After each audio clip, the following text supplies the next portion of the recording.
I'm Michael Zimbalist. I am the co-director of the Two Escobars with my brother Jeff. Well, I actually was running a theater company in Mexico for a number of years, and my brother was shooting documentary films, mostly in Latin America. He made a film in Brazil, in the slums of Rio de Janeiro, called Favela Rising, and we decided that we had to work together. The Two Escobars is the story of Andres Escobar and Pablo Escobar.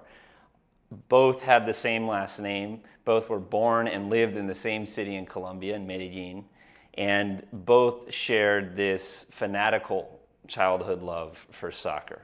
Andres grew up to become the most beloved soccer player in the history of Colombian soccer, and Pablo, of course, rose through the ranks of the criminal underground during the cocaine boom in Colombia to become not only what we all know him as today, the most notorious and bloody drug lord of all time, but also arguably the secret weapon behind what was an unprecedented rise in Colombian soccer.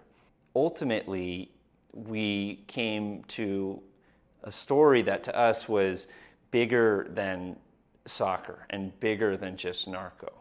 And it was the story of the hopes and dreams of a people that were intrinsically tied to the success of this team, and about the great power that soccer had at that time in Colombia to not only improve the country's image on the international stage, but also to restore a sense of identity and self-worth during this time of unthinkable violence in Colombia.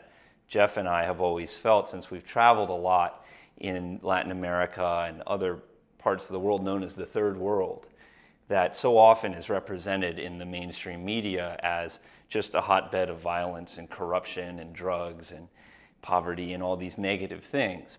And yet when we travel to these places, I think we often find ourselves in touch with these stories of hope and stories of communities that are actually working together, communities that work, and amazing people.